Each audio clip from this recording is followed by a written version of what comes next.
Welcome to Beyond the Box, unlocking creative mortgage solutions. I'm your host and creative financing expert, Brett Clark. This podcast is for realtors looking to offer more to their clients and loan officers seeking new knowledge. We'll dive into non-QM loans, creative strategies, and trends to help you grow your business and serve clients better. Let's unlock smarter solutions and build stronger partnerships along the way. Ready? Let's get started. All right, today we're diving into the world of non-QM lending. Non-QM, non-qualified mortgage loans, creative solution that help people who don't quite fit that traditional lending box that you guys are used to. By the end of this episode, you should have a clear understanding of what non-QM loans are, who they're for, how they've transformed the mortgage industry, and all that. So let's jump in. Okay, so what exactly is non-QM lending? Well, let's break it down. Non-QM stands for non-qualified mortgage. These are the loans that are outside the box, designed for borrowers who don't meet the strict requirements of a traditional qualified mortgage like conventional FHA, VA, or USDA. So think of entrepreneurs, real estate investors, self-employed, people that might have a good income but don't necessarily have traditional pay stubs or W-2s to show it. Or maybe their debt to income ratio is just a little bit higher than what the conventional loan really wants. These loans open the door for more borrowers who need a little bit more flexibility, and that's what makes it so much fun. And just to give you an idea of the growing demand for these type of loans, in 2024, this year, non-QM lending made up 5% of the entire mortgage market. That might not sound huge, but it's a market segment that's expanding because more and more people need creative solutions for their financing, especially as they move into that investment space or the self-employed space that we're starting to see a little bit more frequently. Okay, so game changing. Why are non-QM loans changing the game? And that's what we want to get into. First, flexibility. Non-QM loans allow for a lot higher debt to income ratio, alternative income verifications, or even interest-only options. One of those ones that I haven't seen used that often, but is an interesting piece to bring up, that interest-only solution. An example that you might see is a real estate investor could qualify for a loan based on the cash flow of their property instead of relying solely on their personal income. We call that a DSCR loan, or a debt service coverage ratio loan. So those are some things that we're starting to see a lot more in the investment space of people not just using their income. Another one is self-employed people using bank statements. So just looking at 12 or 24 months of bank statements could be used to prove income instead of that traditional documentation. So for the people that fully optimize their deductions inside their tax documents that don't fit that traditional, this is where we can fit a bank statement loan in, looking at their bank statements and what kind of business they do to still get them qualified for a primary home, a second home, an investment property, things like that. So this is something I've seen firsthand. Non-QM loans can be crucial. Just this year, it's already about 25 to 28% of what I've closed this year. And a lot of those clients would not have had options if I wouldn't have been able to do that. For the investors getting into that new cash flow or the people getting into a dream home, it's really been able to rely on that creative financing that's really bolstered my own ability to close loans. And it could help you close more deals as both a realtor or as a loan officer to get inside this space and close more for yourself. So one story that sticks out to me is a client who was just about to go under contract.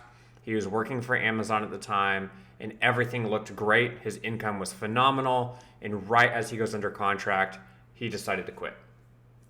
Yeah, he quit. Now, for most traditional loans, most traditional loan officers, most traditional banks, that's a deal breaker. But because we were going to use a non-QM, or we had that ability to use non-QM lending in this situation, we were to make his assets work for him to show income, even though he wasn't of retirement age. There's a lot of really cool things we can do with people that have net worth inside retirement accounts with their assets to really help people gain that strategy or gain that financing that they're looking for a dream home. And this was a dream home situation for them. please don't quit your job. It's never a good situation. A little bit more numbers for you. 2024, the average 30-year fixed interest rate for a non-QM loan was a 6.7. And so far, it's been a 6.4 for the qualified. So we're not that far off. Another thing is 62% of non-QM loans issued this year used either limited or alternative documentation. And so it's clear that this option is a lifeline for a lot of borrowers, a lot of loan officers, and for realtors to make sure you have those partners that know what they're doing to get outside of those typical requirements. So who are these loans really for? We've kind of talked about it a little bit, that real estate investor using the property cash flow, using a DSCR loan, which we'll talk much more in depth throughout the episodes.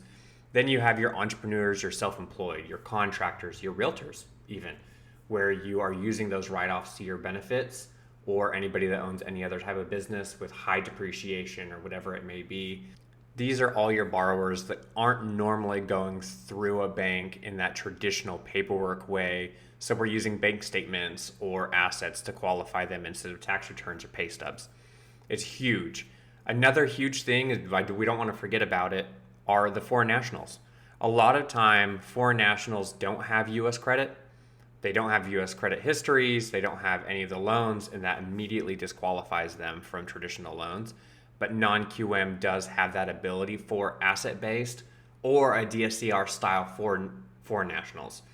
We want to throw the I-10 inside of this. People that have those tax returns but don't have U.S. citizenship do have options inside this space as well, being able to strengthen their financial situation based off of what they have gained, what they have earned.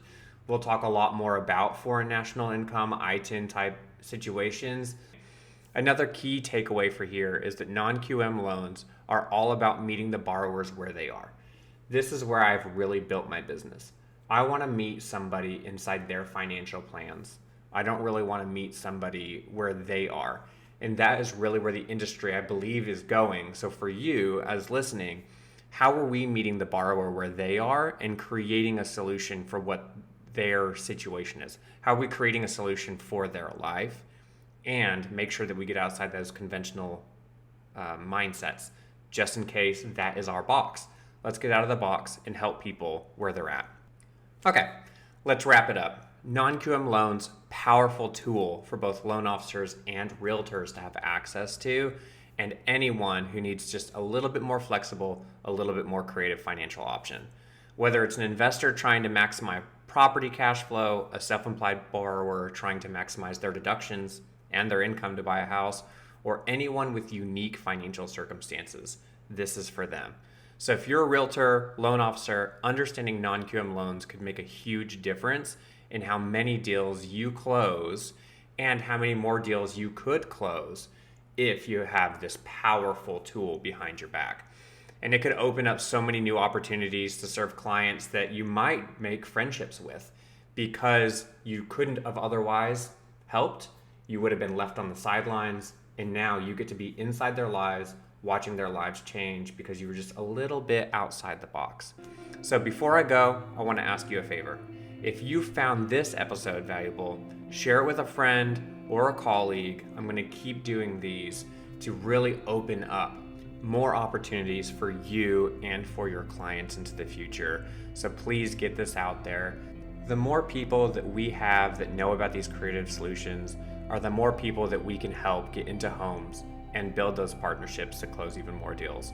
So thanks for listening to Beyond the Box, and I'll see you next time.